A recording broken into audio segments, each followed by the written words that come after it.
दोस्तों hero XPulse 200 off roading के लिए एक सही बाइक मानी जाती है, लेकिन ये कितनी सही है ये हम आज की इस वीडियो में जानेंगे। क्योंकि आज ही बारी है, आज स्क्रीन पे आप जो बाइक देख रहे हैं ये हीरो एक्सपल्स 200 है और आज की इस वीडियो में इसी के बारे में हम लोग इसके प्रोस एंड कॉन्स यानी अच्छाइयाँ और बुराइयाँ दोनों के बारे में हम लोग बात करेंगे। बस आप वीडियो को लास्ट तक देखिएगा, आपके सभी डाउट्स क्लियर हो जाएंगे। तो सबसे पहले हम शुरुआत करते हैं इसके एडवांटेज यानी कि अच्छाइयों का सिलसिला शुरू करते हैं। पॉइंट नंबर 1 की बात करते हैं। एक चीज़ आप ध्यान में रखिएगा कि ये 2021 के सितंबर के पहले का मॉडल है। सितंबर के बाद में हो सकता है कोई दूसरे मॉडल्स आ जाए, कुछ नए अपडेट्स आ जाए, तो आप इस चीज़ को ध्यान में रखिएगा। चलिए यहाँ पे हम पॉइंट नंबर 1 की बात करते हैं यानी अच्छाई नंबर 1 की बात करते हैं। तो वो ये है कि एर्गोनॉमिक्स आर कंफर्टेबल। देखिए इसका मतलब सिर्फ सिंपल सा है कि श्रम दक्षता, ये बहुत कंफर्टेबल बाइक है श्रम दक्षता के मामले में। और वो इसलिए क्योंकि जब इसे आप राइड करेंगे तो ये एक फन टू राइड बाइक है। आप ऑफ रोडिंग करिए या फिर आप हाईवे वगैरह पे चलाइए, कहीं पे भी चलाइए, सिटी में चलाइए, आपको फन टू राइड ऐसा फील होगा। पॉइंट नंबर 2 की मैं बात करता हूँ तो वो ये कि gets a refined engine. Hero वालों ने इस चीज़ पे बहुत अच्छा काम किया है। इसमें आपको काफ़ी रिफाइंड इंजन देखने को मिल जाता है और रिफाइंड इंजन आज के समय में इतना ज़रूरी हो गया है क्योंकि अगर हम नई बाइक लें और उसमें अगर रिफाइंड इंजन ना हो तो फिर हमें ऐसा लगता है कि इससे अच्छा हम सेकंड हैंड बाइक ले सकते थे।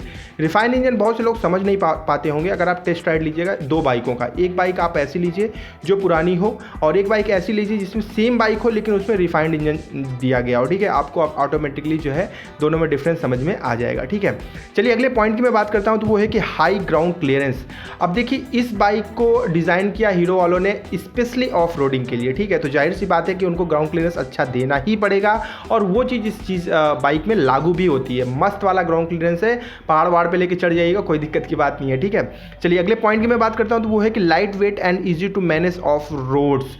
अब देखिए ये काफ़ी लाइट वेट है। अगर लाइट वेट ना होती तो फिर आप ऑफ रोडिंग करने में जाहिर सी बात है प्रॉब्लम होती। ऑफ रोडिंग करने की जितनी भी बाइक्स आती हैं उन्हें इसी चीज़ में ध्यान में रखा जाता है कि उनके वेट बहुत ज़्यादा ना हो। ठीक है, ताकि खड्डे वड्डे हों और जो है दिक्कतें ना आए ज़्यादा। उसकी वजह से सस्पेंशन सेटअप इस बाइक का बहुत अच्छा है जिसकी वजह से आपको ऑफ रोडिंग में कोई प्रॉब्लम नहीं होगी।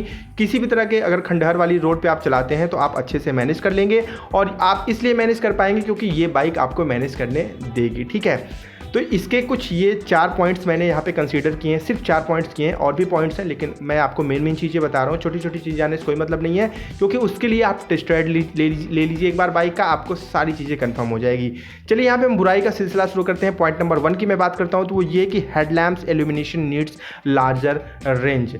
अब देखिए वैसे तो ऑफ रोडिंग में बहुत लार्जर रेंज की ज़रूरत नहीं पड़ती, हाईवे पे ज़रूरत पड़ती है, लेकिन फिर भी इस पे इम्प्रूवमेंट करना चाहिए कंपनी को। हीरो एक्सपल्स का जो हेडलैम्प का जो उजाला है ना वो ठीक है, अच्छी डिस्टेंस कवर करता है, बट कहीं ना कहीं ऐसा लगता है कि इसका डिस्टेंस और ज़्यादा होना चाहिए, इसका जो इल्यूमिनेशन है वो और दूर तक होना चाहिए। ठीक है, आपकी क्या राय बताइए अगर आपके पास एक्सपल्स 200 है तो। ठीक है, चलिए अगले पॉइंट की मैं बात करता हूँ तो वो है कि कुड गेट बेटर ब्रेक्स।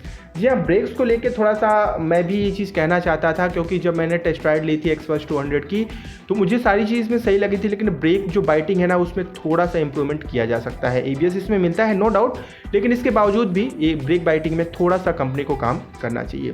अगले पॉइंट की मैं बात करता हूँ तो वो है कि feels stress eight highway cruising speeds. मैंने स्टार्टिंग में आपको बोला कि इस बाइक को ऑफ रोडिंग करने के लिए ध्यान में रखते हुए कंपनी ने इसको डिज़ाइन किया है, तो इसलिए जब आप इस बाइक से क्रूज़ करते हैं हाईवे वगैरह पे तो आपको ये चीज़ महसूस होगी कि मुझे जो है इस बाइक से ऑफ रोडिंग ही बेहतर लगेगी। ठीक है, ऐसा महसूस होगा क्योंकि वहाँ पे कहीं ना कहीं ये जो है बाइक थोड़ी सी स्ट्रेस फील करवाती है। ठीक है, मतलब कॉन्फिडेंस आपको फुल रहेगा चलाने में, नो प्रॉब्लम, लेकिन कहीं ना कहीं ऐसा लगता है। ठीक है, चलिए अगले पॉइंट की मैं बात करता हूँ तो वो है कि build quality is not the best.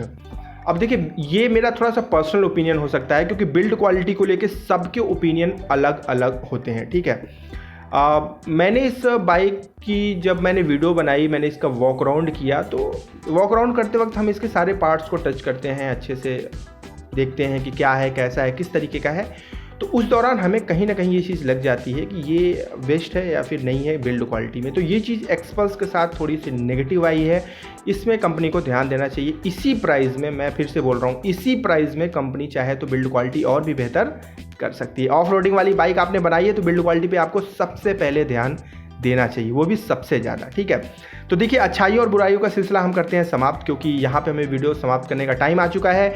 और भी अच्छाइयाँ बुराइयाँ हैं, लेकिन वो हम डिस्कस नहीं करेंगे। जो मेन पॉइंट्स थे वही मैंने आपसे बताए हैं। उम्मीद है कि आपके डाउट्स क्लियर हो गए होंगे। अगर आपके डाउट क्लियर नहीं हुए होंगे तो आप कमेंट में हमसे पूछ लीजिएगा।